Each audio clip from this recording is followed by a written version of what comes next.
What is up, Niner Faithful? JonnyDel here with another episode of The JonnyDel Show. Today, we have a very special guest, Jake Ellenbogen from the Downtown Rams podcast. He's a very knowledgeable guy and a big-time Rams fan and content creator. So we partnered up to bring you a preview of this Monday night's huge matchup between the 49ers and visiting Rams. We'll talk scheme, players to watch, and our predictions for the game. Also, if you'd like to just listen to this show, I will have a link for that in the description below. But today we are pleased to announce that this episode is being brought to you by Manscaped. We all know that taking care of the ball is the most important thing in the game. Well, it's time to take care of yours with the Performance Package 4.0. Use promo code JD49 right now to get 20% off and free shipping. You know, my wife got me this last Christmas, and it has taken my grooming game to the next level. The star of the team is the new Lawnmower 4.0, with advanced skin-safe technology, which is the Trent Williams of sack protection. The Performance Package also comes with the Crop Preserver Ball Deodorant and Crop Reviver Spritz on the go, and a high-quality travel bag to make sure that your equipment manager is with you wherever you go.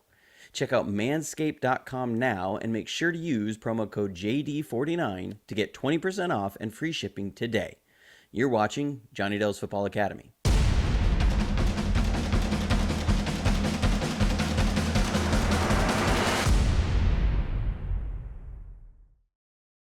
Welcome in, folks. I'm Jake Ellenbogen. Today we have something special planned for you. A huge Rams fan and analyst, myself, and a huge Niners fan and analyst, JonnyDel's over here. He reached out to me on Twitter, and I was so excited to be able to collab with him. I'm a big fan of, the channel that he has. He's got some great quality content. So we're teaming up here to give you some great quality content. So before we get into it, be sure to subscribe, like, and of course, comment at any point if anything comes up that you want to talk about.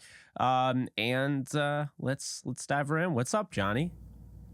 Not much, man. Glad we could do this both times. Yeah, I was like, you can just let them know. We've literally recorded this, twice. Hopefully we have some of those golden nuggets that came out the first time are able to make it the second time. We had some technical difficulties, probably my fault. Probably not. More like Zencaster's fault. Let's be honest here. We'll just blame Zencaster. Zencaster. But man, I'm so glad that you responded to my DM.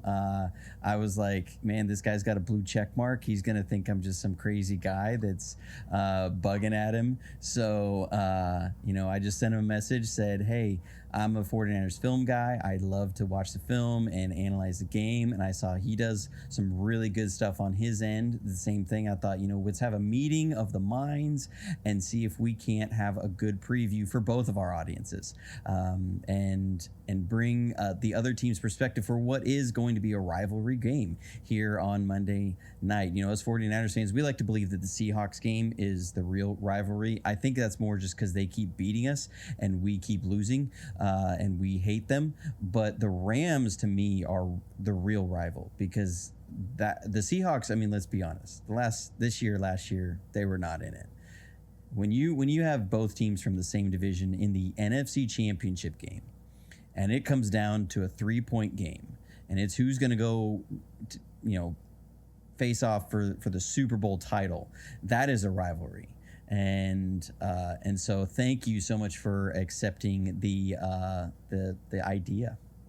Yeah, I thought it was a great idea, and it's, believe it or not, this is week 4, and I don't think I've done a collab yet. And normally I've already interviewed a bunch of people, and whatnot, but no, I haven't done anything yet. So this is the first time. I haven't done one. I have all these shows and I haven't had any guests on. So you are the first guest of the year that, at least on my side, it is a collab. So it'll be on both of our channels. So be sure if you watch it on his, you can watch it on mine if you want to give me some credit. If you watch on mine, be sure to watch it on his as well. You don't have to sit there and watch the full thing, but maybe hit, the thumbs up, whatever, does go a long way. So let's get into it, right? We got the Rams offense taking on the 49ers defense, and I feel like this is really the pivotal matchup here because the 49ers defense, I think, is the one side of the ball that could completely destroy the game. When you look at that front four, and if they're able to get pressure on Stafford without blitzing, it's going to be a long day for the Rams. The offensive line, I think, has played better in recent weeks than people are giving it credit for. And I think that happens, when you lose your starting center due to an injury, and you have to move your starting right guard to center, and you have to bring in another right guard. He gets hurt. All of a sudden, the mainstream media is out there like watching all these injuries, and they're like, oh, their offensive line is done. It's over. It's not going to have. And then you look and you're like, oh, they played pretty decently against the Falcons. They were definitely very good against the Cardinals. So only allowing one sack on Matthew Stafford. And Havenstein, the right tackle, who I think is the top 10 tackle in football right now, he just had a bad game, and he got banged up a little bit. So we'll see how he responds. But, I think when you look at this offense versus the 49ers defense, it's going to come down to that to start. And then, of course, as we brought up in the first recording, a lot of it anyway, Cooper Kupp. It's going to be very important for the 49ers to be able to funnel all of the targets away from Cooper Kupp. Force Matthew Stafford to have to go to Allen Robinson and other guys that he may not have that chemistry he has with Cooper Kupp with. So, Kupp in the first 5 games against the 49ers really wasn't great. And then the last 2, he's given them hell. And, I think the Rams are definitely going to try to get him involved. He does lead the league in most snaps with bracket coverage, but he's still been able to, make things happen. Almost over 300 yards for the season for the first 3 games. Sounds a little ridiculous that he's already been able to do that when everybody has their attention on him. Very impressive. So I think, the 49ers defense, guys in the back end of the secondary. First off, you look at Charvarius Ward. I'm a big fan of his game. Surprised me because I wasn't the biggest fan, with the Chiefs, but I think he's really fit in like a glove for the 49ers. Then you have guys like Mosley and Lenore, who, obviously you mentioned in the previous, recording we did, Lenore got picked on by Rodgers, man, like last year, like it was bad. But, they have good talent with, Tayshaun Gibson and Hufanga's been awesome. So, I think the secondary can pose a threat. I think when you look at the linebackers, you got Dre Greenlaw, Fred Warner is all over the place. He has unlimited range. And I think a guy that he hasn't been utilized a ton this year, not at the level he was towards the end of last year. But I still think he's great is, Al-Shaair. I really think, he's an underrated, contributor there. And then I think when you look at the pass rush, you got obviously Nick Bosa, who you always have to know where he is at all times. And Samson Ebukam has had an emergence with the 49ers. He has 10 pressures on the season through the first 3 games. So going up against his former team, you might want to, put some extra emphasis on that. But Johnny, what do you think about this Rams offense versus the 49ers defense? Yeah, I think it's going to come down to the Rams O-line versus the 49ers defensive line. And you mentioned Samson Ebukam, and yeah, you guys know him from his days there. I think one thing that has helped him in his transition and this kind of resurgence is he's in a very simplified scheme as far as the front four. The 49ers play, they borrowed this idea from Pete Carroll with the Seahawks, who actually borrowed it from George Seifert with the 49ers. But this idea of like a Leo defender, which is George Seifert used to call it the elephant, which was based upon, I'm totally blanking on his name, Charles Haley back in the day, that he called it the elephant because that was a call that meant they weren't going to change the rusher based upon the strength of the formation. George Seifert used to run a 3-4, and if they usually would rush the weak side outside linebacker, he would be in pass rush. Well, Haley was such a good pass rusher, they would make an elephant call. And in the playbook, it shows that meant that no matter where they shifted the strength of the formation, who they called to which side they called to rush the passer was going to rush the passer, was going to be basically a defensive end on that play. And usually that was Haley. And so they call it the elephant roll.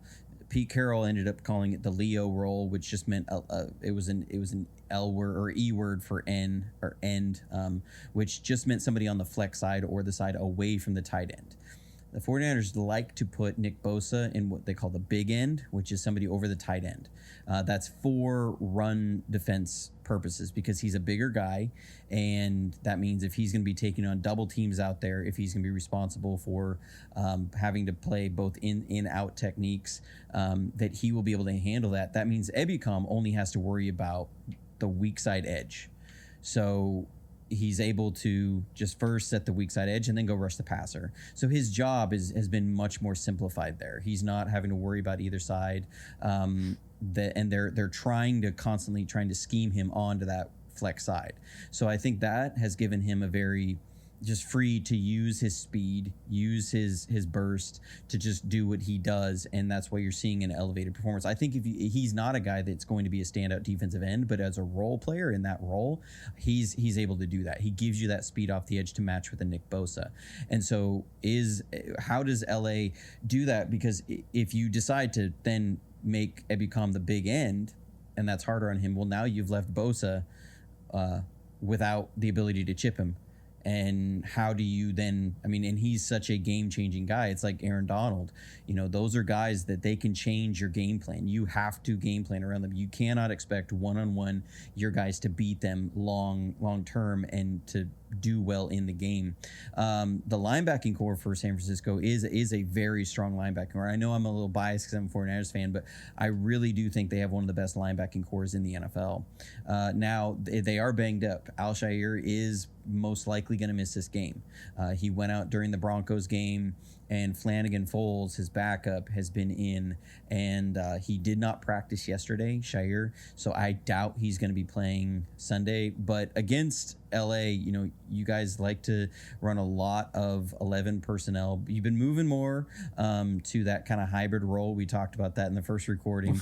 That you're kind of moving to that hybrid role. So who is going to, how are we going to operate? Are we going to be in mostly base? Or are we going to be in nickel? And you mentioned Lenore, Diamador Lenore was a guy I did not expect him to come in the game against Denver.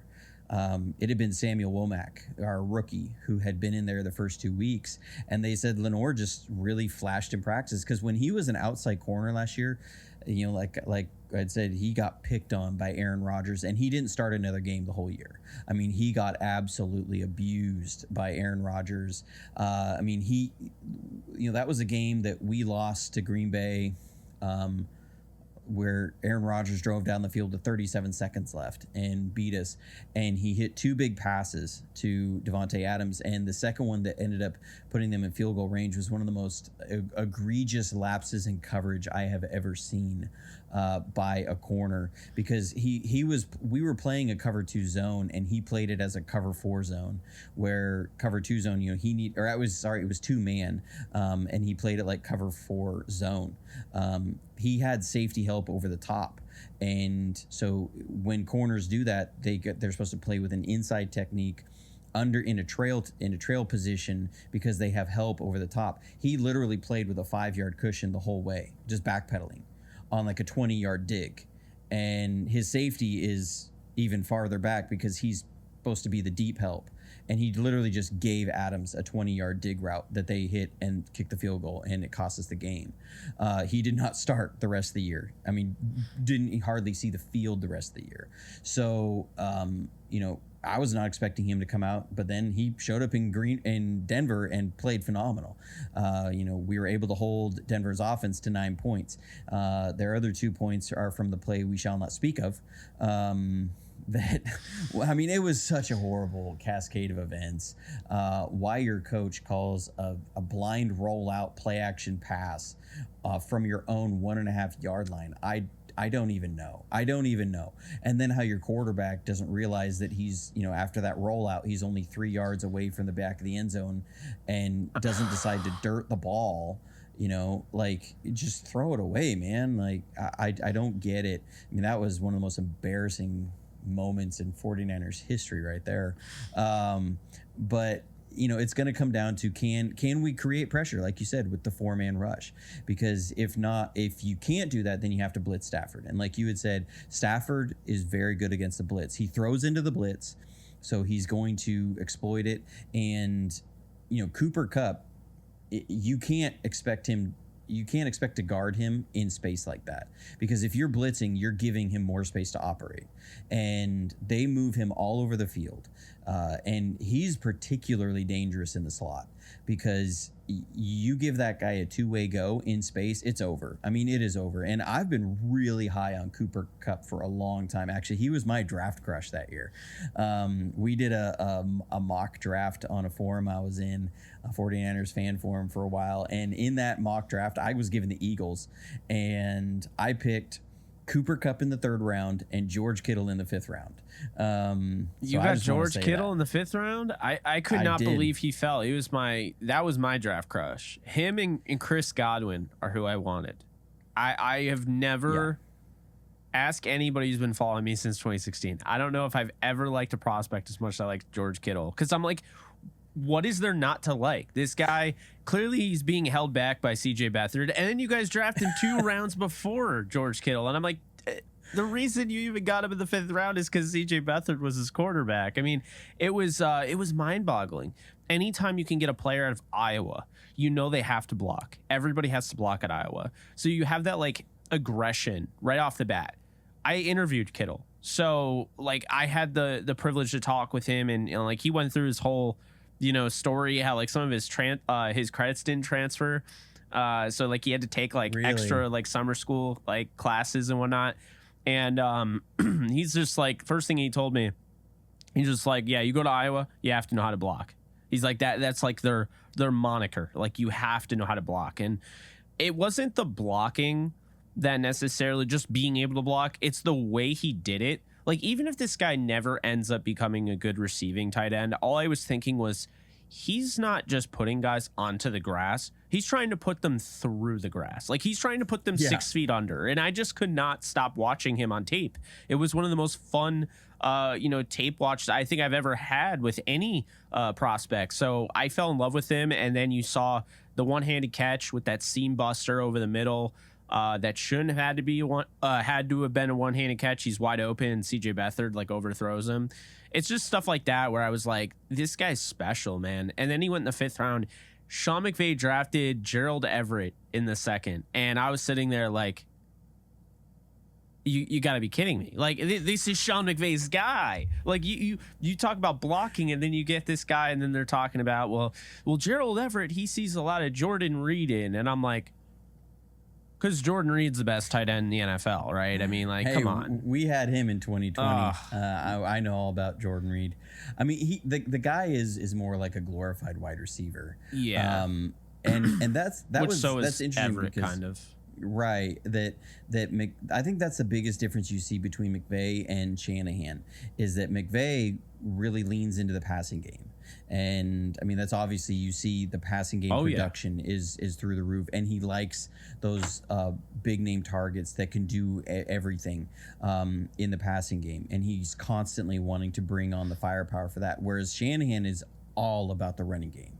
I mean, he like 49ers fans are funny because they've been very, very split on our quarterbacks, which, I mean, I get it. It's there. I mean, it's a very split fan base on Jimmy Garoppolo and Trey Lance. And most 49er fans will look to Jimmy Garoppolo's faults and say, this is exactly why Kyle Shanahan wanted to get rid of him. And I say, I don't know if it was all just the faults. I think some of it was that Jimmy couldn't stay healthy. We lost 2 seasons because he was on IR. And that year they went into it, and Kyle's like, well, look, if we're going to have to invest in insurance for Garoppolo, then I'm going to bring somebody in who can affect the run game too. And he went out and got a quarterback who can do that. And you saw that for the first 2 games that Lance was there, that suddenly every single run that we had, the threat of quarterback run was baked in. I mean, so every wide zone that we used to run now has a quarterback read option in it, and every power play has a quarterback read option in it. Every wide receiver reverse or jet sweep has a quarterback option element to it, that he was constantly requiring the defense to account for the quarterback in the run game because he wants to run the ball. I mean, he if we ran the ball 60 times a game, he would be perfectly happy. It was like the playoffs that we had when we went to the Super Bowl 2019. Jimmy Garoppolo threw like 8 passes in one game, and people were like, well, that was Kyle Shanahan not trusting him. And I said, that was Kyle Shanahan loving the run game, that the run game was running at like 7.5 yards a clip, because that's who Kyle Shanahan is. He wants to run the ball 60 times a game. I mean, he would be happy as can be. And so they've forged their own lanes in that sense. McVay likes to run the ball, but he really enjoys those explosive pass plays. Kyle Shanahan it seems like he just gets overjoyed when they can hit a 70-yard run. Like, I mean, that's just like the golden ticket for him. I think that's where Kittle, you see that in Kittle and Everett. Kittle was not a great receiver in college. I mean, he had like 48 catches in his whole college career. And like you said, a lot of that was CJ Beathard, who then we decided to draft. I don't even want it. That dude, I mean, I there watched aren't him words for 2 in the years. English language to describe how I felt about how dumb that was. Like, the fact he still got drafted ahead of him. Like, yeah. What? I mean, I just remember like Kyle Shanahan saying he liked Beathard for his toughness, and then when I watched him play for us, I was like, yeah, okay. It's his toughness is the only reason he's still in there, because I saw him just sit there and hold on to the ball and get creamed time after time after time, just wouldn't pull the trigger and he'd get creamed. And I'm like, well, yeah, if he wasn't tough, he'd be in the hospital right now. But you saw that they liked Kittle for his blocking ability. I mean, Kyle said when they drafted him, they didn't know he was going to be a great receiver, but they loved him as a blocker, and so they invested in that. You see, the linemen we tend to be really bad pass blockers and really good run blockers. Our right tackle, Mike McGlinchey, is a perfect example of that. That we spent the 11th overall pick on Mike McGlinchey, and he is a fantastic run blocker. He is a terrible pass blocker. I mean, Von Miller ate him alive. Well, it was last year when we played him. And then, later he was injured, and Tom Compton came in, and he was even worse in pass protection than McGlinchey. Pretty similar as a run blocker, and Von Miller ate him alive. You want to talk about 28-3? Gary ate him alive. Look at Tom Compton. As soon as Ryan Schrader went down, that is what allowed the Patriots to absolutely take over that game against Kyle Shanahan and the Falcons offense. And for whatever reason, he's like, you know what I'm going to do? You know what I'm going to do right now? Bring him in. I'm going to take the guy that probably cost us the Super Bowl. I'm going to bring him onto my new team, because he... I like when I saw they were playing Compton, I was like, really? Like, I don't know. It's in the realm of Beathard, right? I mean, but at the same time, it's like, tell me when coaches don't make dumb decisions. I mean, the Rams, literally, like John Franklin Myers was named Rams Rookie of the Year. Then he gets the strip sack of Tom Brady in the Super Bowl, and then the next year in the offseason, they're like, yep, you're gone. And now he's on the Jets. Yeah. It's like, I mean, it's the 4th round pick that you call the diamond in the rough, and then all of a sudden he started making you look smart, and then you're like, we're going to move on from him. Like, Rams fans are still like that. That has to be by far the dumbest move in the Rams, like, McVay era. But then you look at, like, Kyle Shanahan, like, bringing in Tom Compton and drafting CJ Beathard. What I will say, and I'm curious to get your thoughts on this before we continue on, because I kind of believe that based on, like, what I've heard with, like, I don't know if it was Chris Sims that put it out there. I think Kyle Shanahan wanted to draft Mac Jones, and I think he was scared off it because of the public opinion of it. I really believe that. And I think I can see it because Mac Jones would have fit this offense like a dream. And, I told you the last time we were recording, Trey Lance is fantastic talent, and I think he's going to become very, very good. But Mac Jones right now had the highest floor in the draft.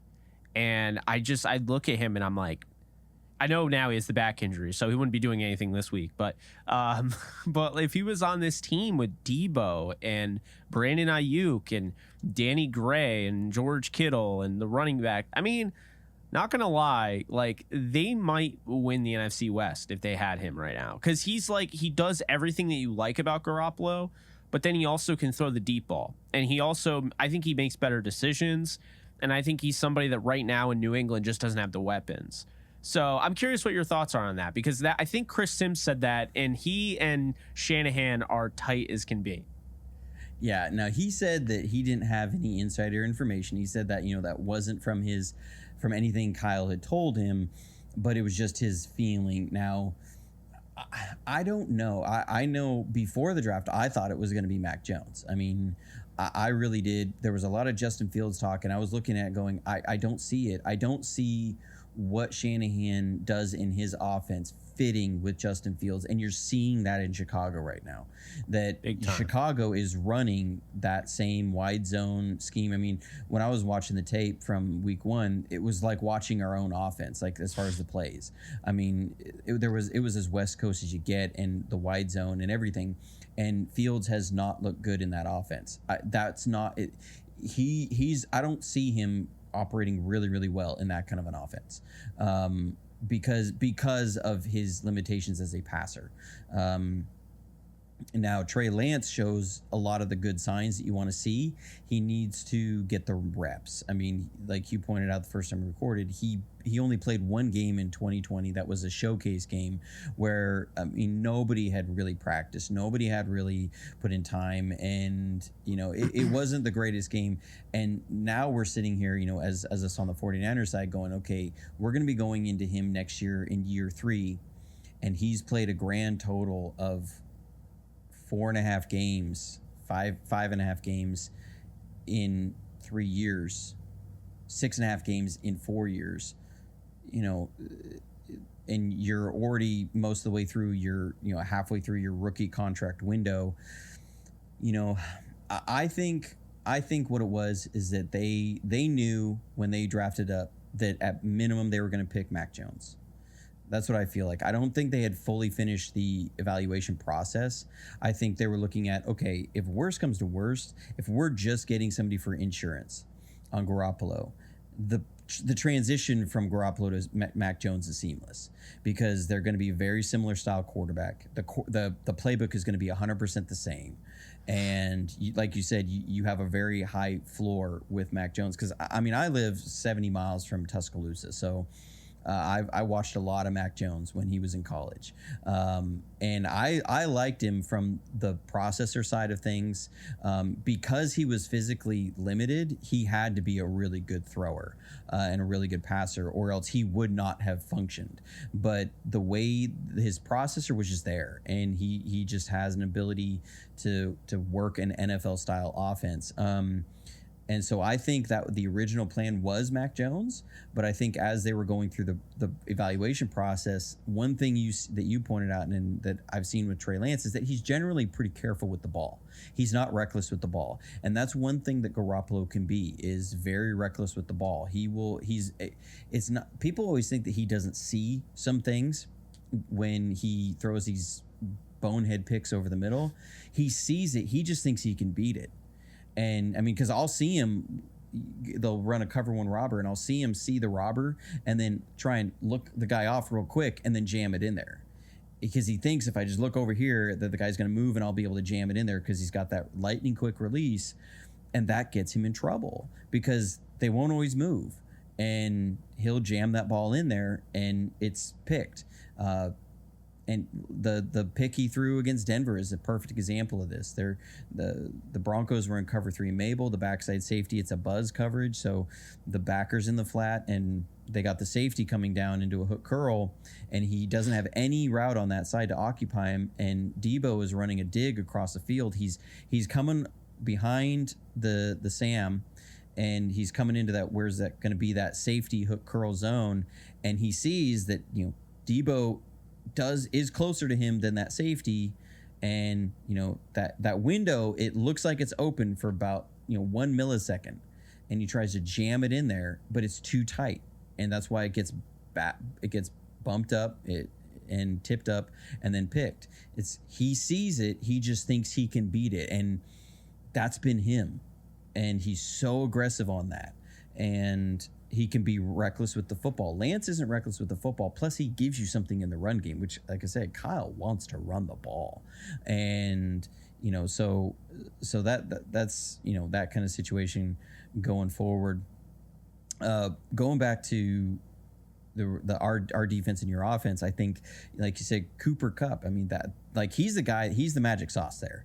Like, I mean, he's having another phenomenal year. I mean, he ate us alive in the NFC Championship game, and a lot of that too was OBJ being there as a guy that every time we rolled coverage to Kupp's side, OBJ was there. That and a lot of times with the way they'll do it, it's very similar to the 49ers. They'll have a passing concept on one side they're working with Kupp, and then they'll have the backside receiver on a dig route.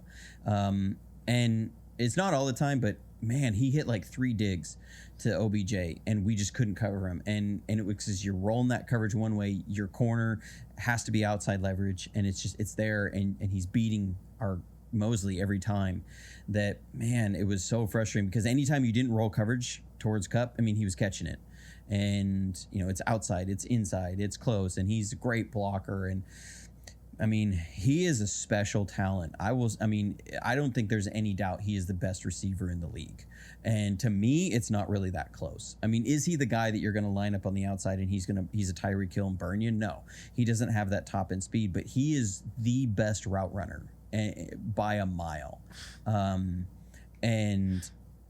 So how do we try and contain him? It's kind of like Barry Sanders back in the day. You couldn't stop him, but you could try and contain him.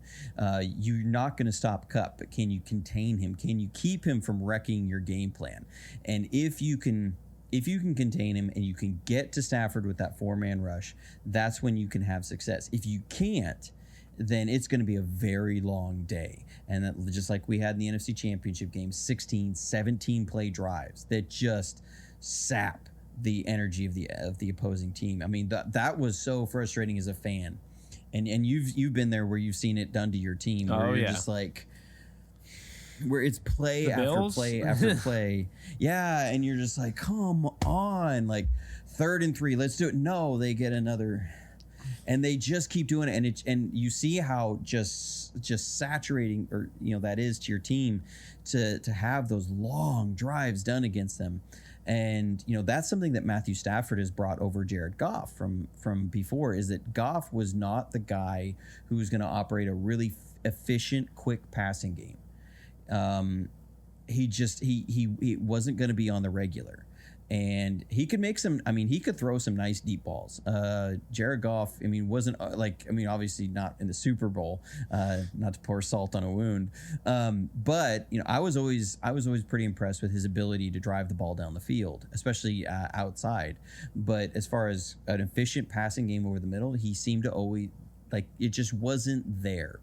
And with Stafford, you have a really quick release, and he's able to operate that. He is a guy who's willing to take the underneath to a point, and then but he can do sometimes like Garoppolo does and jam a ball in there and try and really force something. The difference between Matthew Stafford, though, is that Matthew Stafford has a bigger arm and he gives you more upside, where Garoppolo seems to have kind of hit a ceiling. Maybe he's going to break through that at some point, but because he hasn't played. He's played about half the seasons that Stafford has, actually less than that, with all of his injuries and sitting behind Tom Brady. But is he going to break through that ceiling? I doubt it at this point. And I think that's why the 49ers are moving on from him too. Yeah, because you realize you're like, all right, he's grown as much as he can. And I think also part of it, it's almost like I don't know if there's animosity, but like when he's like, the play thing that he said or whatever that was going around. I think he said, you're playing so bad. That's what it looks like to me. Shanahan was asked about that, and he goes, look, you're asking about, Jimmy's a close friend too. He says they're really close.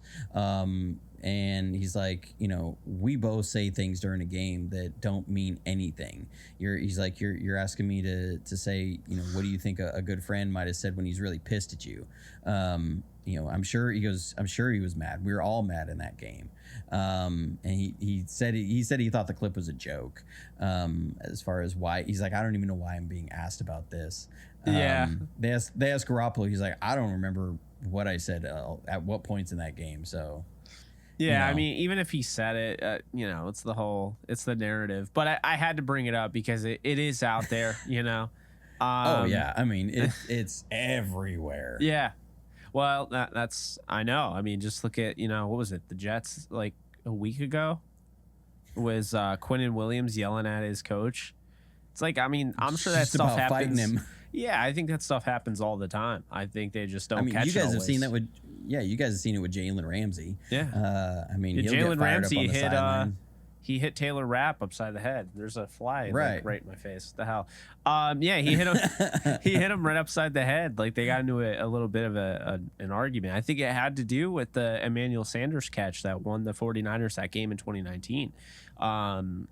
I'm almost positive it did because, they just, I don't know if they've never felt like they're on the same page. I don't know. I don't know too much about it. I don't know if they like each other or not. I would assume that everyone gets along because they just won a Super Bowl.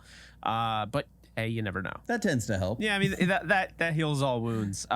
So yeah, looking at their offense, the way I see it, I think the Rams are going to come out and try to run the ball, and I think they need to because they need to keep the pressure off of Stafford.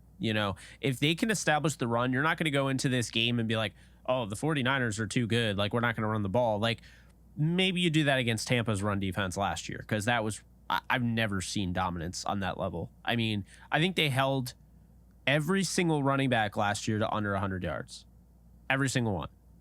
I mean, that's like, I'm pretty sure they held him to like 40 rushing yards in the playoffs. I don't know if that's true, but like they were insane. The 49ers, it's 3 games through. I don't think they need that type of attention, but they're very good against the run. You just can't just be like, oh, they have us beat, because then it's like, it's easy to stop you when they know you're going to throw every time. So I want to see at least 25 carries between Darrell Henderson, Cam Akers, and, maybe Malcolm Brown gets elevated from the practice squad. In 2020, I mean, that was a trio, and Malcolm Brown, if you ever get asked this trivia question, Malcolm Brown was the first scorer at SoFi Stadium. So little did you know. But, Malcolm Brown was brought in for a reason. So if they do use him, I wouldn't be surprised. He's not going to get a ton of carries if they do. But I definitely think they're going to want to try and run the ball a little bit more. And I think the 49ers are going to throw the ball a little bit more. Like, they'll run the ball for sure, and they'll run it, but they don't have, like, here's the thing. They don't have Elijah Mitchell, and they also don't have Ty Davis-Price. So now, you're looking at Debo, who I think is going to get the majority of the carries in this game. Jeff Wilson has gone up against the Rams 5 times and has 25 carries for 77 yards to show for it in his career. You got Mason, who they like a lot. But I really think it's going to be Debo Samuel. And when he does carry the rock, he doesn't do it 20 times a game. He does it like 10. Right. So I think it's going to be that type of game. And I think they're going to try to throw a lot. Because if you look at last week, Sean McVay said it on his show, like every game they go into it, they're planning ahead like, okay, this is how we want to approach this team and this team. There's not like a set defense we want to run. There's not a set offense. You saw that against the Bills. They leave the Bills game, and then the next week against the Falcons, they pull out the I formation out of their ass, and no one has seen, under the Sean McVay era, no one has seen the I formation used like that. And they did it a lot. They were in 11 personnel, like pretty much the entire Bills game. And they came out and they're like, all right, here's the I formation. And oh, by the way, number 18 is going to be our fullback, Ben Skoranek. And it was just like, I like this. I like this a lot. So I don't think they're going to play a standard bend, don't break defense, which is what I'll say. Like, they're going to play off. They always do. But they're not going to play off the way they did last week. Last week, what people forget is 3 out of the top 5 corners were out. And then, surprisingly, Jordan Fuller was out. So you have all these guys that are out, And now you got Darian Kendrick in there, who's a rookie. He's never played a game in his life in the regular season. Now he's starting across from Marquise Brown. So Darian Kendrick, the guy who ran like a 4.8 40, is not going to be playing bump and run with a guy that runs 4.2. It's just not going to happen. So there's that. And then you had, Grant Haley taken off the practice squad. And they're like, oh, yeah, go be our nickel. So, like you could see, with all those guys out and different guys having to play different roles, you're going to play more off. And they gave the Cardinals everything over the middle. And Kyler still fell into their trap of take what the defense gives you. Don't test down the field. And, he had some deep incomplete passes that should have been picked. He just couldn't see over his lineman. That was the thing. But with Garoppolo, though, like, it just doesn't make any sense to take, like, why would the defense give him all the stuff underneath when that's his strength? Like, the short and intermediate game is the Niners game. Similar to the Rams. But the Rams do take more deep shots than the Niners do, like you mentioned. And so, I'm looking at this game and I'm like, there's no way you can expect the Rams to come out and play the same defense they played against the Cardinals. That was extra special. Like, they were trying to scheme around it, and it worked well. I mean, the game plan, they didn't allow a touchdown. If you give up 12 points, you should win every game. Then, the Falcons game, they didn't play as off. I think this game, they're going to play like a combination. So, I mean, we'll see some soft shell. We'll see like Ramsey in the star. We'll see guys, rotated out of the star and all that. Try to give Jimmy Garoppolo different looks, kind of confuse him. I'm sure they're going to disguise. They've been doing that a lot. But I think at the end of the day, this is not going to be an opportunity where Jimmy Garoppolo just has all day to throw and he's just dinking and dunking to glory. I think this is going to be a defense that tries to force Jimmy Garoppolo to make poor decisions, not give him the first read.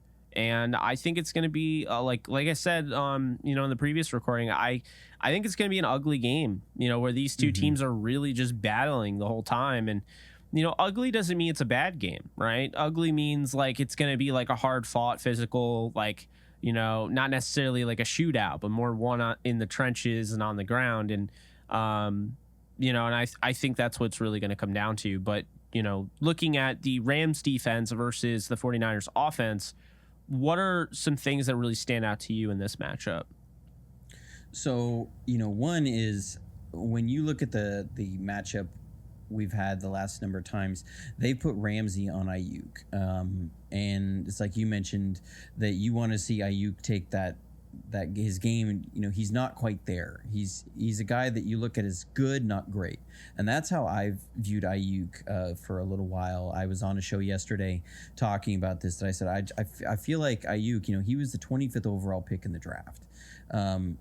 We should be getting a little bit more out of him. And Niner fans always look at this, and this is where it was really interesting hearing you say this, because it's sometimes good for us to get an outside perspective, because our fans looked at it and they said, well, we got a quarterback who can't deliver the ball to him, because their fans will say that about Garoppolo.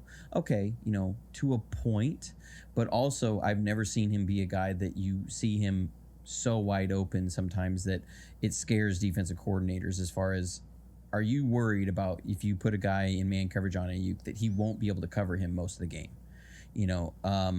Now Kyle is usually good enough to where if somebody's just going to sit there and man coverage the whole game, he's gonna scheme that up, and he's gonna find some matchups that he likes that are really problematic. And that's going to be the interesting matchup for me, is how do the Rams work around Wagner at this point in his career as far as in coverage. I want to say it was 2 years ago he was allowing like the league high of completions and quarterback rating when targeting towards his area, that in coverage he was starting to become a liability there in Seattle. Now some of that was Seattle just declining as a defense altogether, and their defensive line not getting a lot of pressure. But at this point in Wagner's career, is he the guy that you're gonna, if say you're in zone, do you trust him being able to cover Debo? because we're putting Debo in the backfield, so he's got a lot of option routes coming out of the backfield over the middle.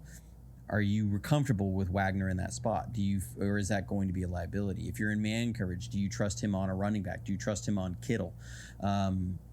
Now, if we're talking Bobby Wagner 6 years ago, yeah, I would say you put him on anywhere. He's that kind of transcendent player. Does he still have that? He reminds me of when Ray Lewis was getting up there in age. That when we played them in the Super Bowl, we were putting Vernon Davis on Ray Lewis when we could to take advantage of that. Is this going to be a similar situation?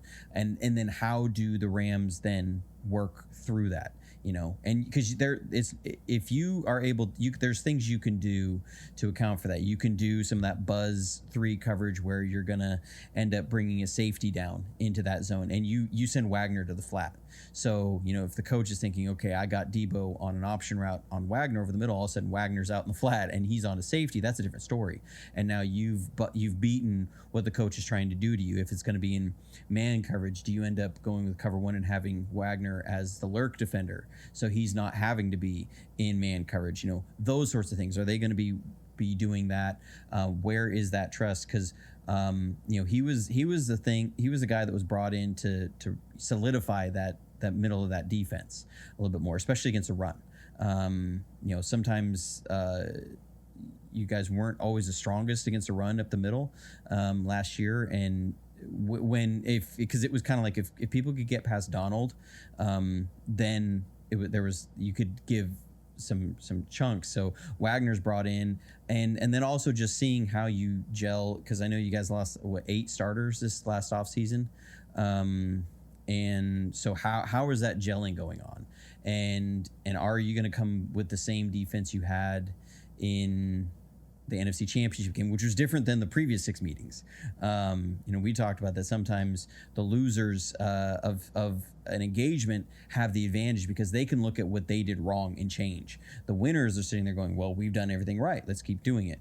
And it can give an advantage. That's why players will always say it's really hard to beat a team 7 times in a row, because they've now got your blueprint of how you're going to try and beat them, and they're adjusting to your blueprint. So how does that go? The Rams on defense, I mean, they're scary. Like I don't like ever going against Aaron Donald. I mean, he is such a violent player. And I don't mean that in a negative connotation. I'm meaning he plays with such power and aggression and violence that, I mean, he doesn't just beat a guy, he will throw a guy.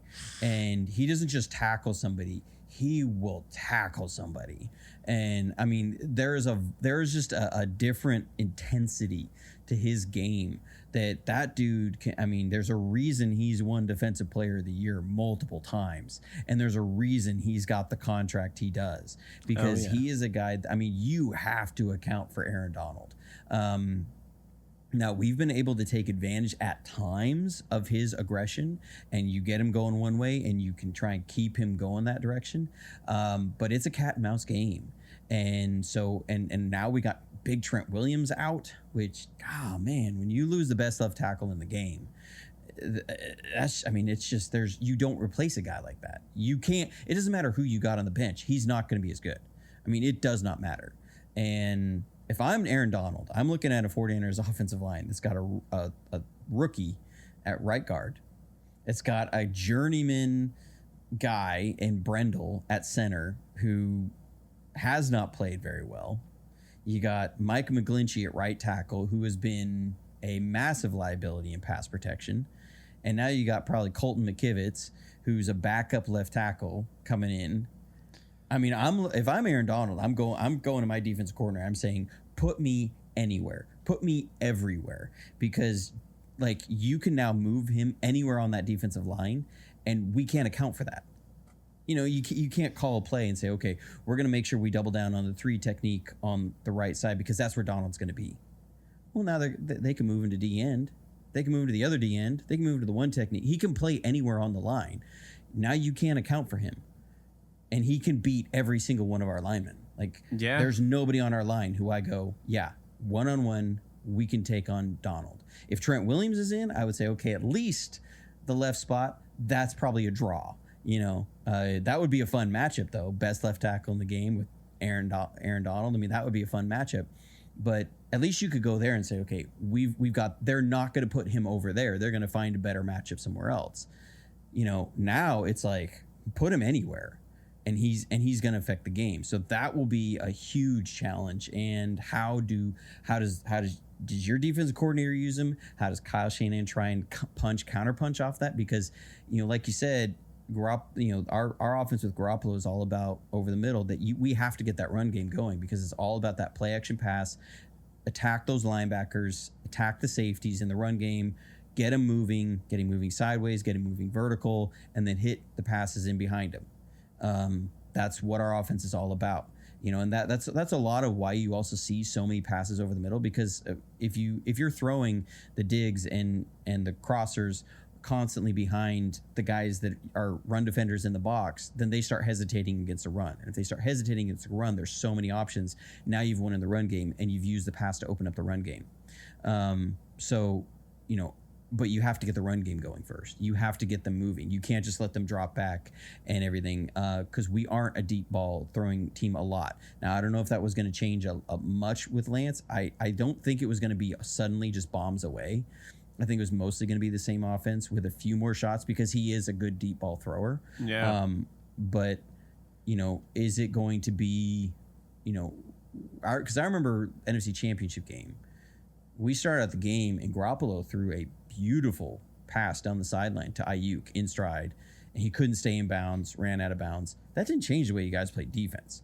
You guys were still like, no, we're coming out. We're still going to press man tight the whole game, 6-man front, very much like we've seen Miami play most teams this year, which isn't surprising to me considering the difficulties it caused for us. And then Mike McDaniels, who was our offensive coordinator, then went there and said, okay, this was a big problem for us. We're going to do this to everybody else.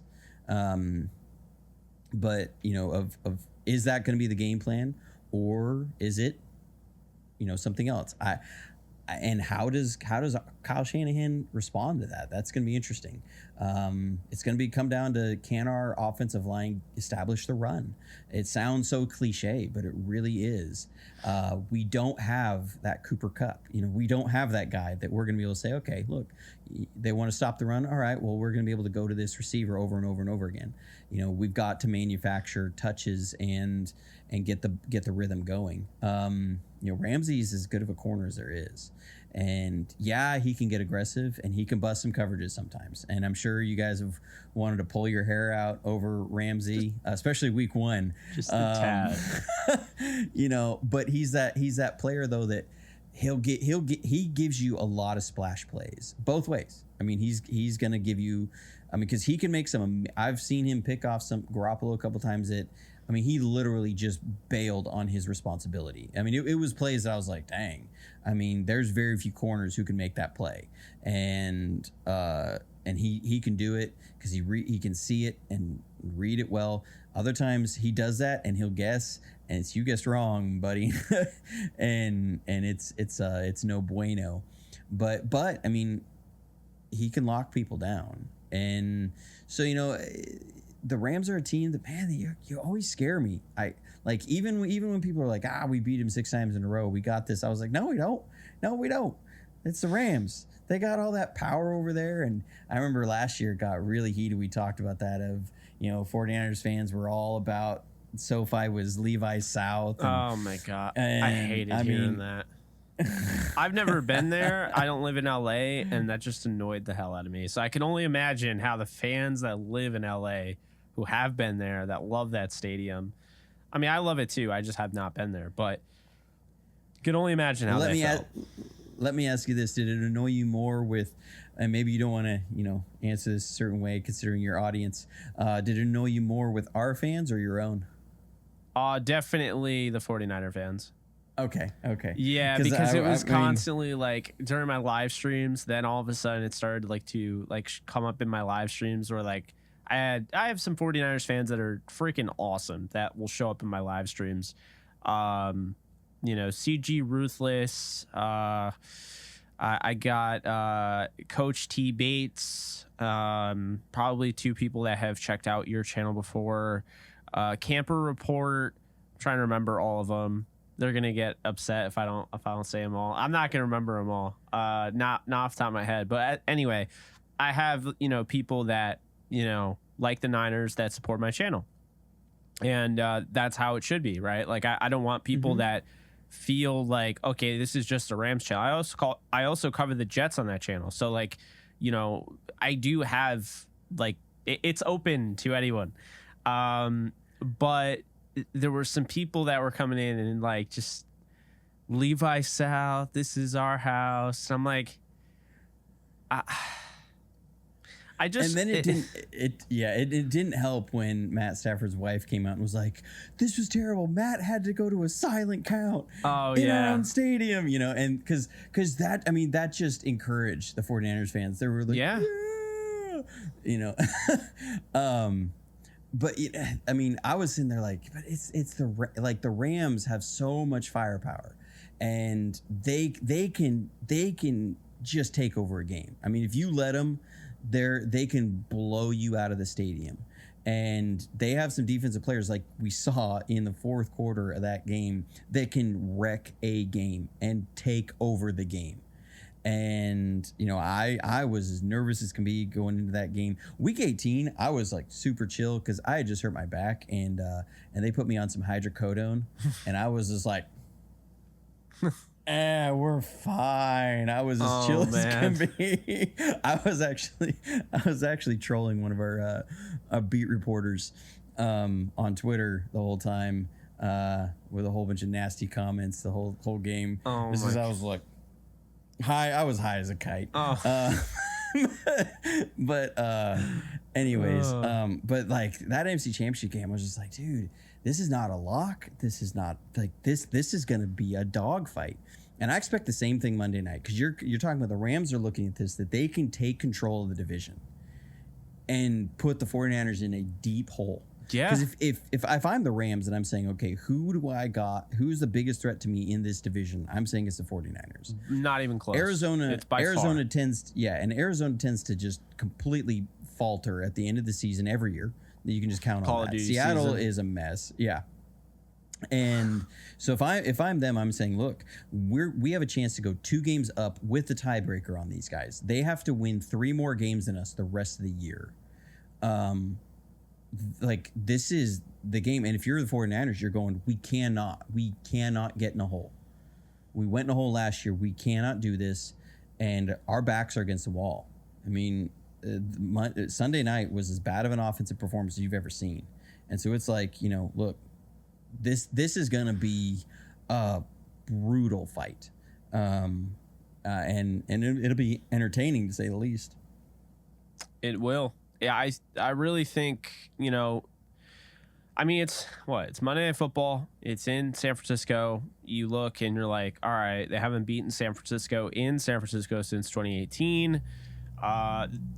There's some added blood here because I think the rivalry, and it's good for football, it's been renewed. It's been revived. I mean, these teams were bad for a while, while Seattle was just basically that cockroach that no matter how bad they were, they just wouldn't go away. I mean, they knocked the Rams out of playoff contention the last game of the year on Sunday Night Football with Charlie freaking Whitehurst. I will never forget that game as long as I live, because that was the last chance Steven Jackson had to win a ring with the Rams. That was the last chance. I was a huge Steven Jackson fan. So sad. I was felt so bad for him, like, because I grew up in Oregon and I watched him in Oregon State, and I was such a Steven Jackson fan. He's awesome. That was brutal. I mean, God, that was brutal. When we were so bad for so long, just watching him demolish us year after year. I mean, I still remember we drafted a kid out of Miami, Mike Rumpf, one year, and he was playing corner, and Steven Jackson took a run off the left side, and Rumpf reached out to try, like, dove to tackle him, and Jackson's leg broke his forearm, like literally just snapped his forearm. Oh my God. And he kept running for like 20 yards, and Rumpf was out for like half the season, and he never amounted to anything. And he was a first round pick, Rumpf was. And I remember just watching that like, oh my Lord. I mean, that dude, if you want to talk about one of the most underrated backs of all time, it's gotta be Steven him. Jackson was a man. Yeah. I mean, he was a man. The size and the power and the speed. And the fact that he was such a there. No, you're right. I mean, the fact that he was such a good receiving back, and then the guy gets no credit because Marshawn Lynch happened, and I'm like, I'm sorry, beast mode was Steven Jackson before Marshawn Lynch. Get out of here with that. Like, Marshawn Lynch can play behind the Rams offensive line with the SoStar Rams, and then come back to me before we go Hall of Famer on him. And I mean, for years, Steven Jackson, he was the only positive thing there because you always had what's his butt hurt all the time, quarterback. Oh, Sam Bradford. Yeah, Bradford. He was always hurt. You were always playing backups. And Steven Jackson was still running for like 1,400 yards, 1,500 yards. And people were just like, yeah, well, okay. Yeah, you know, on the that's Rams. Steven Jackson. Yeah. And he helps my like, fantasy football team, but that's it. It's like you put him on a good team during that time, and he's a 2,000-yard rusher. Oh, yeah. And then like when people try to say like CJ2K is better, I'm like, I'm sorry, what Jackson did for as long as he did it, 8 straight seasons with 1,000 yards. I mean, think about the offensive line that he was using. I mean, he used to get hit in the backfield so much. It would just be ridiculous. He'd bounce off guys. I mean, the tell with him, as we get back into it, but the tell with him is Sheldon Brown used to just kill people. Like, Sheldon Brown on the Philadelphia Eagles is the hardest hitting DB I've ever seen. And that's saying a lot because he was in the same damn secondary as Brian Dawkins. But Brian Dawkins was a beast. Yeah, but Sheldon Brown would hit guys like he had to win the lottery. I don't know. He just, like, Reggie Bush was puking like I was this morning. He was like throwing up everywhere after he got hit. Do you remember that? When he caught the screen pass from Drew Brees, and then here comes Sheldon Brown running downhill. He like killed him, and then he hit Jackson one time. Like, he hit Steven Jackson, and Steven Jackson had a head full of steam, and he's running up. He hits him. Jackson goes flying, holds onto the ball, gets up and goes. Like, he's all like pumped. I'm like, that's how I knew Jackson was just built differently. I've watched Sheldon Brown knock guys out of the game, and they would just be like, lost the win, got knocked out of him or whatever. It was just like, no. You hit Jackson, he got up and he like did his celebration, everything. Like, he just got a huge first down, then gets hit, has the ball in his hand, gets up, spikes the ball. Like, I don't know. It was just Steven Jackson was the chief business negotiator because he would always make people make business decisions. I can tell you there are a lot of corners that'd be like, I ain't tackling him. But you know who would? Jalen Ramsey. Jalen Ramsey would go after him. I mean, they never played against each other, I can't imagine. But Jalen Ramsey would go after it. And that's why I think I love him so much for this defense, is that, you know, you talk about the little things that Sean McVay's offense needs. Like, the blocking is everything. You have to block in order to play receiver with Sean McVay. Otherwise, you're Tutu Atwell and, like, you know, you're used in one role, but you can't be consistently on the field. But with the defense, like, you got to be able to tackle. And at corner, it's just a position that guys, like you said, are just making these, you know, business decisions. Like, I could take on this running back coming at me at full speed, but I don't know if I'm going to. I think I like my teeth. I think I like my ACL in place. I like my ribs not broken. And they just sidestep out of the way, you know. It comes up in film room. All right, I'll bring up the interception I had to win the game. But Jalen Ramsey makes it his freaking mission to make every tackle, to take ownership. And I personally love it because I'm one of those old school guys. It's why I don't believe like Deion Sanders is like fantastic all time. Don't get me wrong. I don't think he's the greatest ever because he was not a good tackler. And I think that matters. Like, you have guys like Lester Hayes who aren't even in the Hall of Fame. Guy could tackle. Guy stuck to guys like glue, you know. Ironically, he's not in the Hall of Fame because of the glue hands. You know, but it's so stupid to stick them. It's like, give me a break. But like, everyone was using it. But I mean, like, I don't know. You should have to tackle. Like if I'm explaining a play to a casual fan that doesn't really know football, they know tackling. Mm-hmm. If I have a casual fan coming up to me after, why didn't he tackle him? And I have to say anything more than because he wasn't able to, like I have to say, well, he made a business decision. You're not doing your job. And Jalen goes above and beyond. He puts himself in the position to potentially get run over, and he's always in position to make a big play. And he lays the wood too. Like that guy can hit. So I don't know. It's something about him and like Sheldon Brown as well. I just love like corners that can actually tackle. I think Ward is pretty solid in that, right? I mean, Ward's been pretty good because Mosley, like say, mostly tackles. Mosley was good. Sherman, when he was with us, was a really Sherman's good another one, and I think Jalen kind of patterned himself around guys like Sherman and Revis because Revis tackled, Sherman tackled, you know. So I mean, Patrick Peterson in that he didn't really. He had moments. But like he wasn't like you're not gonna be like Patrick Peterson, the tackling cornerback. No, you're not gonna. But Jalen Ramsey could play safety. He could play linebacker. I mean, he's in the Where's Waldo role. Not as much this year, but last year the reason he played the star so much is because they're like this guy plays like a linebacker. I mean, he's so good in space. He doesn't let guys get by him.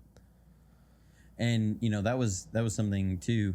A lot of times when we went nickel last year with Debo in the backfield, Ramsey was inside. Yeah, they weren't going to leave him outside because when we did that before, we usually tried to put Ayuk, who is a good blocking receiver. You know, it's like you say with McVay, you have to be able to block as a receiver to see the field. Shanahan's the same way. Your receivers better block, and so you know they would get Ayuk, and we were able to spring some runs off of that. NFC Championship game, they're definitely putting Ramsey inside, and it was a dogfight. You could see those guys battling it out and fighting, and there being some chippiness and everything in the run game because they're both taking it very seriously. One's very serious about his ability to block. The other one is very serious about his ability to not get blocked. And you know you can feel sometimes that you can tell these players see this game differently. I mean, I remember the one game Aaron Donald got ejected that, he was fired up to play the 49ers, that there is a palpable thing here. And you can't tell me that has nothing to do with Kyle and Sean and their history together. Not that there's a bad blood between them, but there is, you can't tell me that there's not an extra emphasis when they come in that these guys want to one up each other.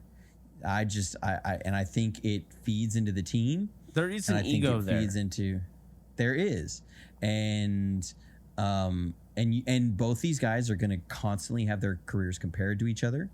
Their teams are going to be compared to each other, and I think this is becoming one of the funnest rivalries in the league. I mean, the league still keeps putting like Chicago and Green Bay up on prime time. I love that you said that. I tweeted that out. I was like, are you kidding me? Who wants to watch this except for those two fan bases? Nobody cares about this anymore. And even Chicago doesn't want it. They don't even want it anymore. Why would Chicago want it? We're going to get embarrassed. Why do we want everybody to see us get embarrassed? I know. Just kind of hide us behind some of the other games. Put us in that 405 spot and then put like Tom Brady on the 425. That way no one notices. Yeah, I mean, and you look at like, the Ravens and Steelers. Are you telling me with Trubisky that the Steelers are going to be any sort of actual rival with the Ravens? No. Well, the whole time you're sitting there hoping they put in Kenny Pickett. I mean, just like I look around the NFL and I don't see a better rivalry. I don't see another one right of two good teams. No. And I mean, and it's been going on for a few years. So, I mean, this is going to be a game, and it's going to be a dogfight. And like I said in the first quarter, I think it's going to come down to which quarterback plays cleaner. Yeah. Because both these guys have a history of some bad picks. It just is who they are. Stafford, you tend to get more explosive plays out of him. But he can throw some bad picks. Jimmy Garoppolo can throw some bad picks. It drives fans nuts. I'm sure it drives Rams fans nuts when you see Stafford. I mean, because I think he's had, 22 interceptions in like 24 games, something like that. The thing that's so annoying about Stafford's picks is like I watch that every week. Tom Brady throws one right at a guy and he drops it. It feels like anytime Stafford, that's why I was like, everyone's like, oh, yeah, and we talked about this last recording. You know what I'm going to say. It's like everyone brought up Jaquiski Tart, dropping the interception. Oh, well, if he catches this, it's like, yeah, first off, there's 9 minutes left in the game. So there's still plenty of time. Second, it was an arm punt. So it's not like you guys are like right in the red zone. And third, Jimmy Garoppolo threw one literally right at Jalen Ramsey and that he would have picked sixth and the game would have been over. So it's like, I hate when people use all like the whole, oh, well, because I watch Brady, I watch Rodgers, I watch anyone, Mahomes. And it seems like those guys get away with so many dropped interceptions. I don't know if it's the way Stafford throws it, how it's easy to catch, but my God, when he throws a pick, it's like it's every single time the ball's anywhere. He does not get any of those lucky drops. So it's like, miss me with that he finally had a defender drop one of his interceptions and it ended up happening in a crucial moment. Because he simply, it's like anytime and then he gets ones that are so unlucky where he throws it to Cooper Kupp and then it bounces off Cooper Kupp's hand. And then the safety who wasn't even really playing that well, all of a sudden the ball just goes into his hands and he's celebrating like he just did everything. And it's like, it's like, it's every week I watch that. So, it sucks because it's like people define quarterbacks nowadays so much based off interceptions. But I think the thing with Garoppolo is that he's only giving you 1.2.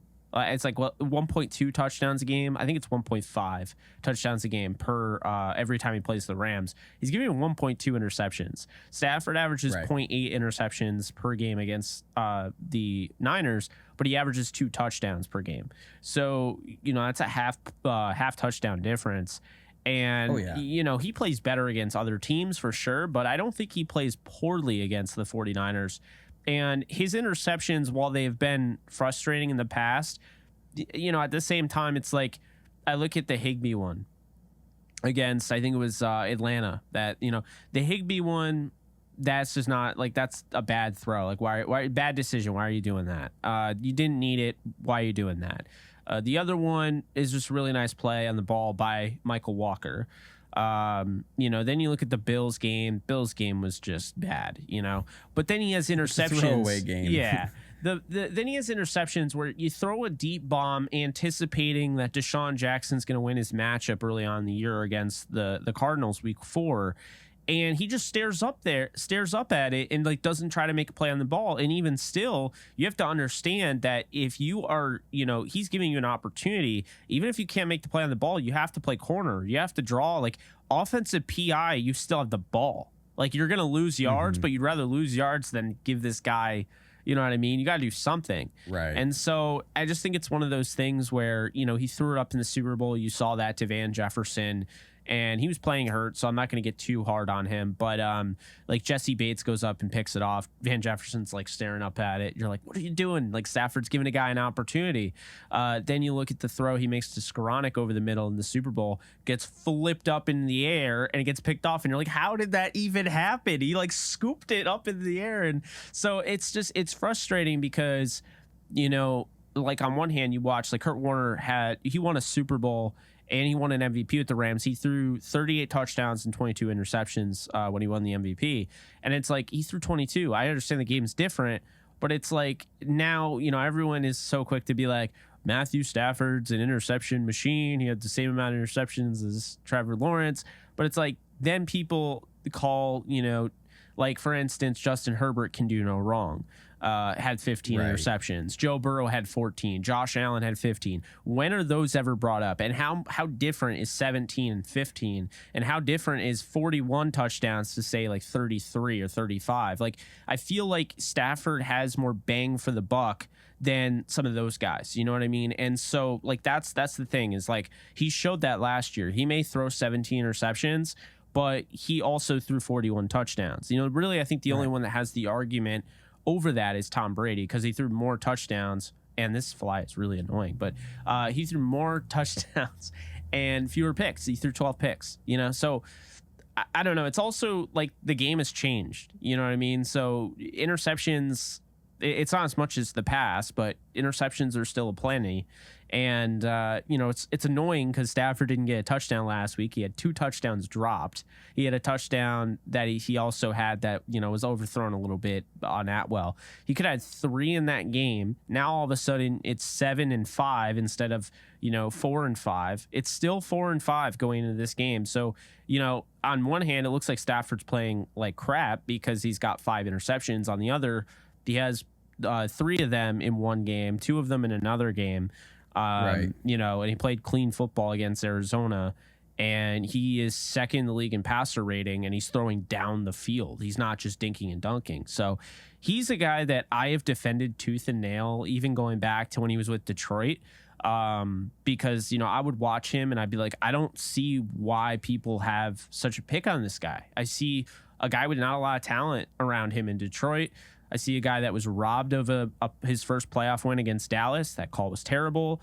I saw a guy that went into Seattle in hostile environment with Zach Zenner as his running back, and they expected him to win.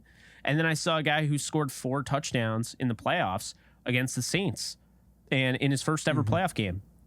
And they gave up 45. So it's like, is that Stafford's fault, or is that so that's why I'm so glad, now that he's with the Rams. And the interceptions, I think you just got to take what you get. I mean, with Rodgers in a sense, and I think you know what I mean by this when I say it. I'm not discrediting Rodgers. I actually really like Aaron Rodgers. But I started to think about it, and I'm like, why do you think Aaron Rodgers has only thrown like 11 interceptions in the last 2 years? Because he doesn't take everything, right? He doesn't go for the necessarily like the jugular throw. He's not going to take that tough throw. And as great as Tom Brady and Aaron Rodgers are, they need to trust guys. Matthew Stafford last week throws 28-yard pass, a seam buster over the middle, short post over the middle to Kendall Blanton, who he threw to in the Super Bowl. As you know, he threw to in the NFC title game. I'm sure you love that. But Blanton was on the Chiefs practice squad, and they just scooped him back up, and then here he is. He's catching a 28-yarder. How about Ben Skoranek? Dropped a touchdown, a no-doubter touchdown, got behind the secondary of the 49ers in the NFC title game. Do you think Stafford's not going to him? Nope, he's going to him again in the Super Bowl. Tom Brady would want that guy cut. You know what I'm saying? So I feel like this is somebody I've watched since, with the Lions. Oh, 3rd string tight end. We're down late in the game against Tennessee. I'm going to throw the seam buster to Hunter Bryant, not TJ Hawkinson, not Kenny Galladay, not Marvin Jones, Hunter Bryant. Oh, I need a 3rd down. I'm going to throw to the corpse of Danny Amendola. Oh, I need a deep pass downfield. I'm going to throw to Marvin Hall. Like, this is why, like, I get on that whole thing, like, oh, Stafford's got to because Stafford takes risks, but they actually pan out more often than not. And I feel like you're not getting as much with Rodgers, as great as he is. Why does he always is in the 30s now with touchdowns. He's not in the 40s. And the interceptions, it's like, yeah, great that you don't throw interceptions. And I love the guy. I think he's fantastic, but he's particular about who he throws to, just like Brady. And if he's not throwing interceptions and he's throwing, say, 6 fewer touchdowns, you got to decide how much does a touchdown weigh out the interception, or how much does the interception weigh out the touchdown, So I feel like Stafford gives so much to this team, and the interceptions, you just kind of take it as you do. But with Garoppolo, those interceptions are brutal, because he's not doing those things. He's not throwing 40 a season. And so, if you're running the ball the way you are, and then Shanahan's like, all right, Jimmy, I'm going to let you throw here. We're running the ball at a 7.2 yards per clip. Okay. So, like, you know what I mean? Like, and then he throws the interception, and he's got to be on the sideline. Like, you got to be kidding me right now. Like, that's the difference. Yeah. Well, and, Garoppolo, he's had moments where he can play just lights out, and his ability to fit the ball into tight spaces over the middle is quite impressive. And he's a guy, he's easy to malign because he he's not going to give you a ton of flash. He's not going to be the guy that drops in those 42 yards on outside the numbers perfectly in stride to your receiver for a big thing. We haven't seen a lot of that. Of course, our offense is not really big into throwing the ball deep. Hasn't been. You look at even Kyle back with the Falcons, when he got to when the Falcons, it was like 2012 and 2013. The Falcons threw the ball the third most times in the league. They had the third most passing attempts in the league, both 2012 and 13. Kyle gets there, and by 2016, they were 27th in the league in passing attempts. And Matt Ryan wins MVP. I mean, they dropped 24 spots in passing attempts, and they went from in 2013. I think they were the 32nd most rushing attempts, so the fewest rushing attempts as a team in the league. 2016, when Ryan wins the MVP, they're 12th in rushing attempts. So like Kyle took a team that was built to throw the ball and hardly run it and made them a running team, and Matt Ryan won MVP. Kyle wants to run the ball, and that's what he wants from his quarterbacks. He wants his quarterbacks then to operate an efficient game and just don't turn the ball over. And that's the biggest thing you see from Garoppolo. Garoppolo, it feels like he wants to be in a system where he's throwing it around like Matthew Stafford. That's what it feels like. It feels like he wants to just, that because he's talked about 2017 about how great it was for him then, because we were throwing it like 35 times a game, and he's just dropping back and he's flinging the ball around. Now, he was also 7 touchdowns to 5 interceptions, so it wasn't like he was a great touchdown to interception ratio. But some of the throws that you're making were, just pinpoint throws, and he's a rhythmic passer. He has to get into the rhythm of feeling the game, and Shanahan loves to take his quarterbacks almost out of rhythm because he wants to keep the run game in rhythm. There were so many times it's like, run for 2 yards, run for 1 yard. Okay, now we get an 8-yard first down. Okay, run for 2 yards, run for 3 yards. Okay, now we get a 6-yard first down, 40-yard run. Yay! And that's our offense. But Garoppolo with his, I think there's so many times he hates not having a successful rep. Like, he wants to be able to move the ball when he's given the chance to throw. He wants to make something of it. And so he doesn't throw the ball away very often. He tries to jam it into the tiniest of windows. And some of the throws I've seen him make, and Kyle Shanahan has said this. There was one throw he made in the divisional round versus Green Bay. The throw was unbelievable. It was dropped by a receiver, but there was a guy that was coming through unblitzed. He's got a post route on a hot. He drops back, hits his back step, launches the ball, puts it right over an underneath linebacker who's jumped up and trying to bat it down, gets it just over his fingertips with an up zip before the backside safety closes, and puts it 1 foot in front of the numbers on the receiver. It was an incredible throw, drop. He can have that, but then he'll have just this bonehead interception over the middle. It's because, okay, yes, you can make that throw once. You're not going to get away with it every time. It's true. If you're 0.1 second behind on that, that's a pick. Yeah. And your margin for error is so small, and that's Garoppolo's biggest weakness, is that he thinks he can get that ball into the tiniest of windows, and he will jam it in there.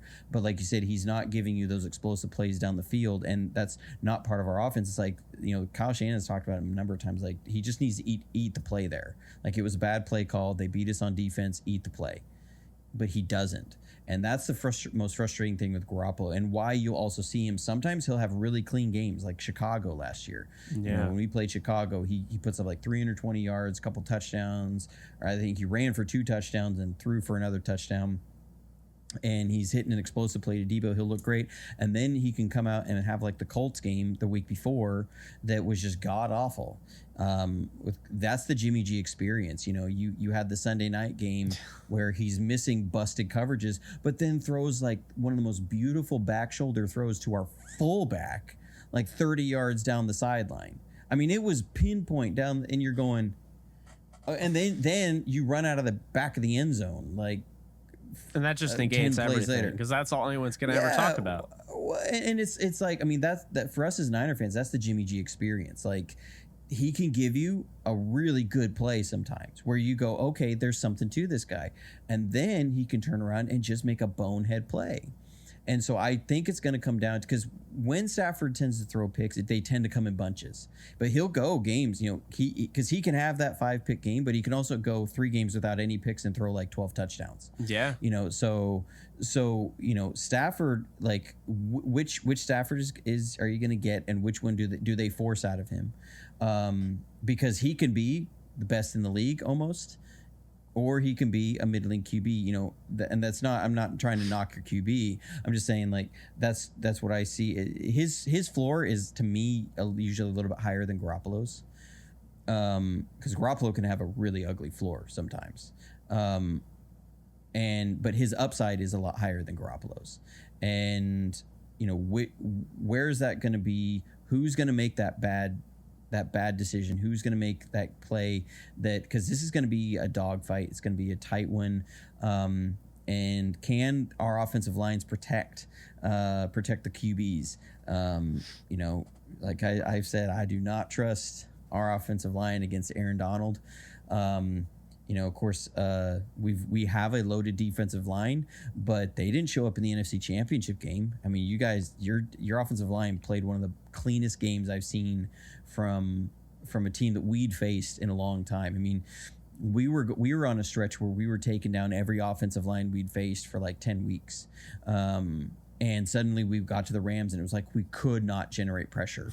And the offensive line for LA played so good in that NFC Championship game.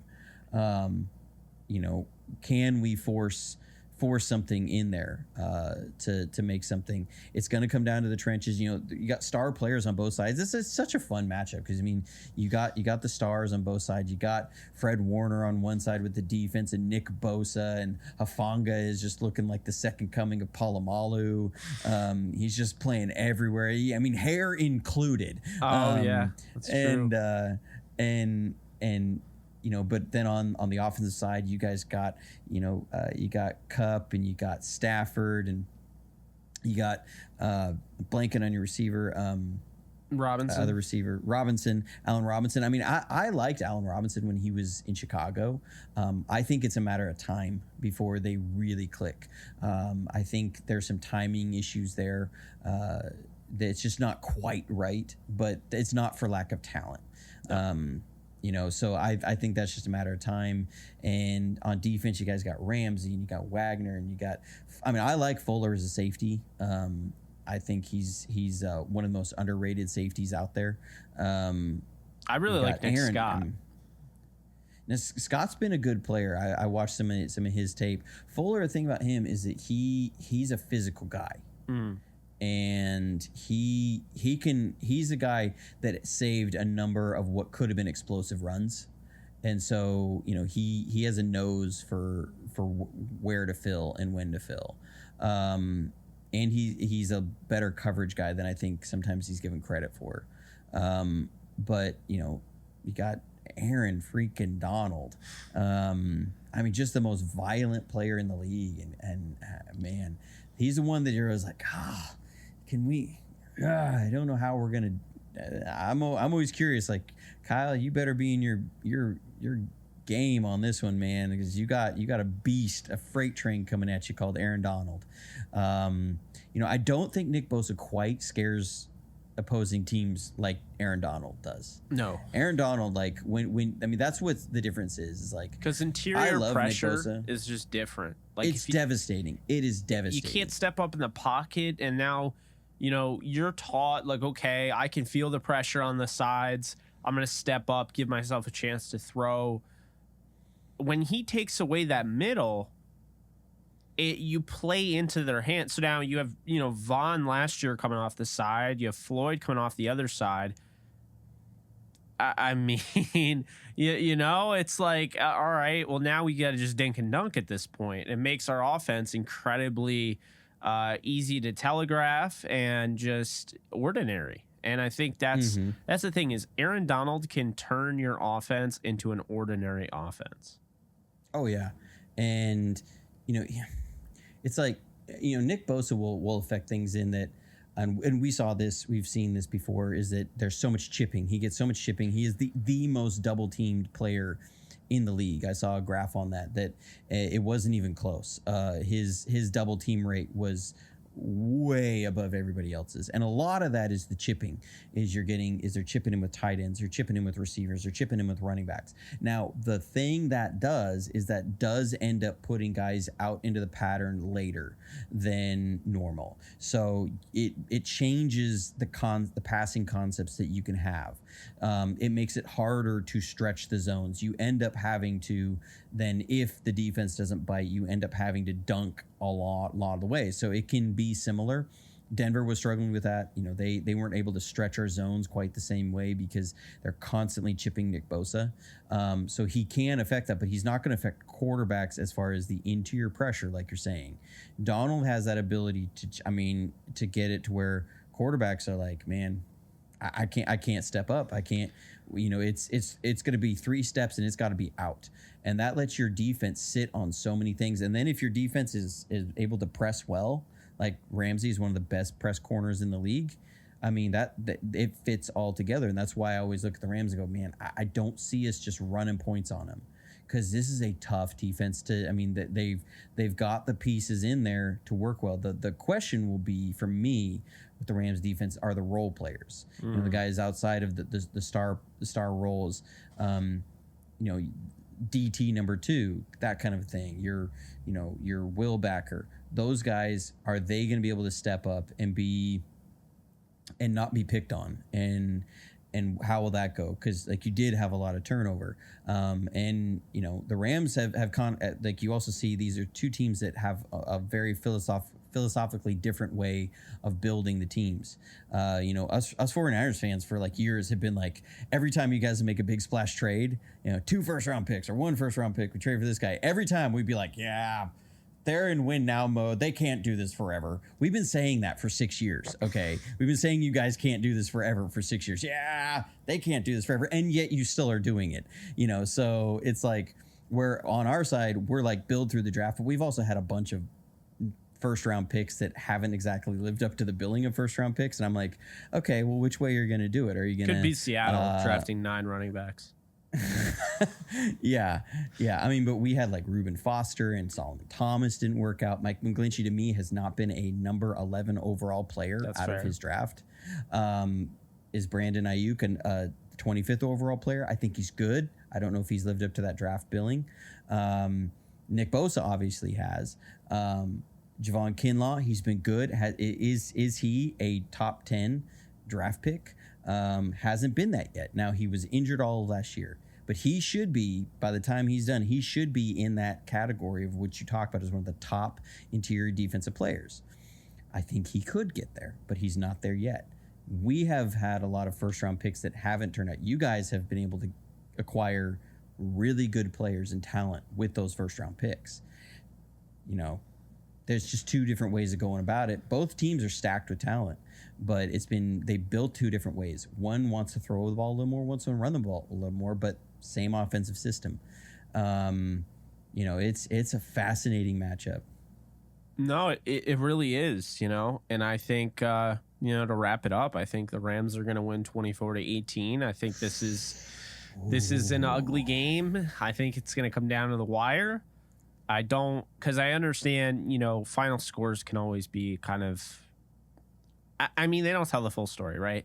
24-18 could be the Niners are down 24-11. They score a touchdown and kick an extra point with no time left. I don't think that's going to be the case. I do think there's a chance they'll have the ball. I'm going to have to go through it. We're all going to have to go through it, whether you're a Niners or Rams fan. I think they're going to have the final drive, and I think the Rams are going to stop them.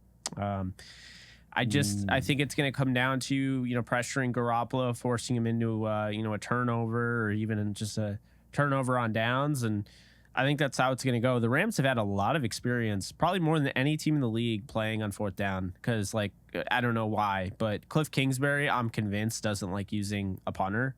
I don't know why there's one on the roster, because the guy goes for it every single time. It's because play calling is tough. they legitimately play calling is really tough. Went for it 5 times last week. Like, yeah, because play calling is really tough. He had to tell his quarterback that. So it's just, I don't know. It's one of those things where it's like, they've already gone up against it like 5 times last week, maybe 4, but definitely at least 4.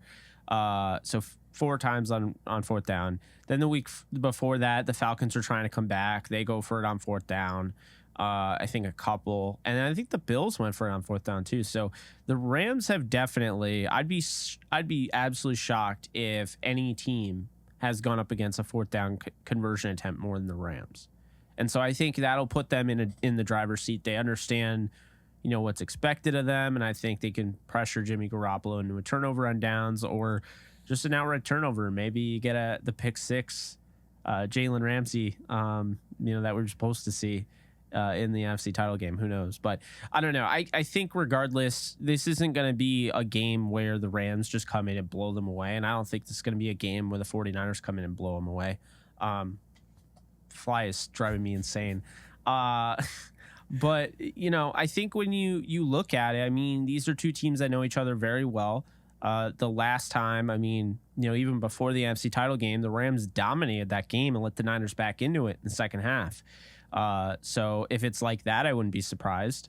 Maybe the opposite. Maybe the Niners get off to a good start and the Rams have a flip-flop type of game, because the first 3 games, it's like they start off well in the first half or the first quarter, and then they're one of the lowest teams in terms of EPA per play in the league when it comes to the second, third, and fourth quarter, which unfortunately is 75% of the game. So, they're 2-1, but there are a lot of fans that are a little uneasy about this team right now because, you win, but you win 20-12 against a team that you're way better than. I mean, I'm watching this Arizona game.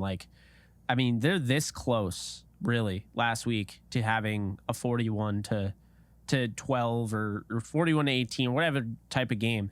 They missed 3 touchdowns in that game. They actually missed 4 if you think about it, because they had to overthrow to 2-2, which that's not even a big deal, right? You take a shot, you miss, who cares? But Allen Robinson drop in the end zone, Kupp drop in the end zone, and then Cam Akers fumbling at the goal line. You put those together, I mean, that right there, if you take away the 2-2 Atwell one, that's 21 points, and they end up winning 20-12. So, you're looking at like they're getting there, they're close. And then, before that, week 2 against the Falcons, I mean, they had some moments where it's like maybe you don't throw that pass in the end zone to Tyler Higbee covered. I mean, that gets picked off, and it's like you're knocking on the door. You could have gone up 35-3. So it's not in that sense, but the point is they've had really close opportunities to score and they have failed. But it's early on in the year. Rust is expected. And, I wouldn't rule out them just coming out and just giving the Niners like a beating, because they're capable of that. If everything works out for them, they can beat up anybody. We saw what the Bills did. That's what the Rams can do if everything is clicking on all cylinders. I mean, just look at the Buccaneers game. It took 4 fumbles for them to be in that game. They were down 27-3, and it took them 4 fumbles. So, maybe they get off to a good start like that, but I think it's going to be 24-18. I think, ugly game, 1 possession, Niners have a chance at the end, and we'll see if they end up splitting the series or not, but I think the Rams can sweep the series, and that would definitely be taking the monkey completely off the back, taking on the ground, and just beating the crap out of it. Bold predictions. I can respect that. I can respect it. I think it's going to be 49ers 24-17. I think the defensive line is going to set a tone and decide they're not going to let LA run on him, and they're going to get to Matthew Stafford, and the coverage units are going to take it personal. Now, with that, I think Garoppolo gives you a ball, and that's going to turn into 7 points. I don't know if it's going to be a pick 6. I think it's going to be, I see Kupp getting a touchdown on a stupid smash concept that they run every time down in the red zone, and it's like every time those corners just they bite on that underneath route and they leave Cooper Kupp on that corner route to the back of the corner of the end zone. It's like every time. I think he's got like 3 touchdowns against us on that stinking smash concept. I mean, it's like every time you guys run that, and he just keeps getting it.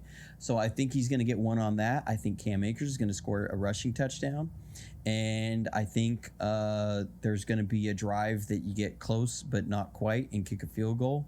I see Tevin Coleman possibly breaking off a big run in this game. I think Tevin Coleman will be running back number 2.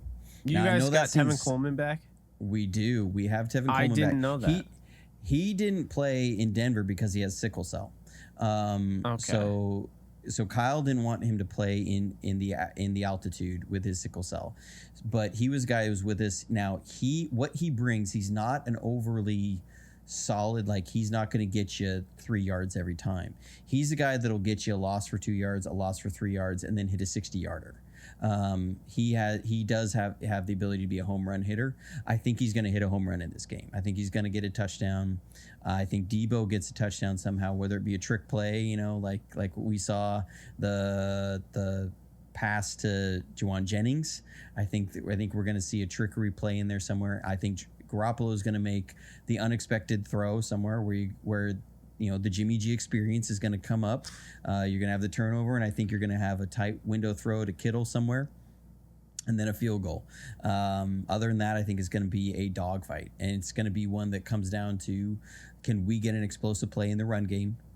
Can we limit your explosive plays in the pass game? That's how I see this game going, and I see it ending on a strip sack by Ebukam. That's how I see the game ending. You're going with the guy that hasn't fumbled yet with the Rams, Stafford. I'm just saying. I don't think he's fumbled yet. He doesn't fumble much. I think it's going to be a strip sack to end the game. That's what I think. You should bet on that. That's my bold prediction. That's pretty. I ain't betting on that. You should. If that hits, man. Oh man. I mean, do you know the odds on that?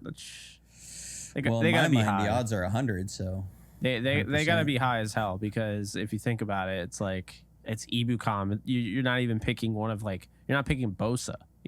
Well, no, because they're going to double Bosa. Yeah. They're going to double Bosa, and if it's obvious passing situation, we come out with like our version of the old Giants' NASCAR package, where they would bring in 4 defensive ends. It's going to be Bosa, it's going to be Amenahu, it's going to be Ebukam, and probably Kinlaw, who yes, he's a defensive tackle, but he's got some speed, and I think they're going to play some games with Amenahu and Ebukam to get to Stafford. Now, Kerry Hyder could be in there. He was productive for us a couple years ago, and he's a role player. But I see Ebukam wanting to make a statement against his old team in crunch time. So that's what I see. Interesting. After watching the Cardinals game, I just was picturing that, and just watching like Matthew Stafford put him on skates like he did. I think it was it Isaiah Simmons or was it Zaven Collins? Just like totally put him on skates and then got the first down.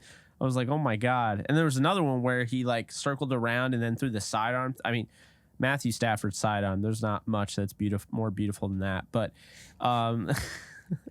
but yeah, I think this game is going to be a lot of fun to watch. Have you never seen Jimmy Garoppolo smile? I mean, I don't know. God, I'm tired of his smile, man. Oh man, when you're losing anything, there could be like the nicest person ever, and they look like an evil person. It's like with Robert Saleh. It's like I like Robert Saleh nowadays with the Jets. I could not stand him. I called him Discount Joe Rogan when he was when he would always be pumping. Well, the to be and fair, it's not his side. fault. He's just going crazy, and then the freaking camera is always on him. It was like Rob Ryan. The guy did not need to be shown that much. And there's like Rex Ryan would be on the other sideline coaching, and they would be like zoning in on Rob Ryan, who wasn't even like the defensive coordinator. He'd be like the defensive backs coach or like an assistant, and they'd be like, "We need to show you Rob Ryan." I'm like, "No, I don't need to see that." It's and just he would like, always be there with his long hair, just like staring off somewhere. yeah, and maybe picking his nose. I don't know. It's like, are you kidding me? But yeah, once again, the media making enemies out of people. Anyway, that's gonna do it. You got 24-17. I got what did I got? 24-18. So we both have 24 points. That seems to be like the good number there. In a dogfight game, it's like always 24. I noticed, you know. But yeah, that's gonna do it for us. It's a lot of fun. Johnny, where can they find you on Twitter? So on Twitter, it's at JonnyDels. On YouTube, it's JonnyDel's Football Academy. So that's where I am mostly.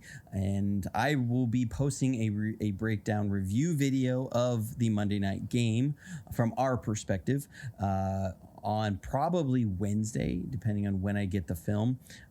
So if Rams fans want to tune into that, you know, you're more than welcome. And but yeah, I'll be posting that. Hopefully it's of a 49ers win. So I don't know if you'll be that interested, but yeah, that's how I roll. I watch the tape no matter what.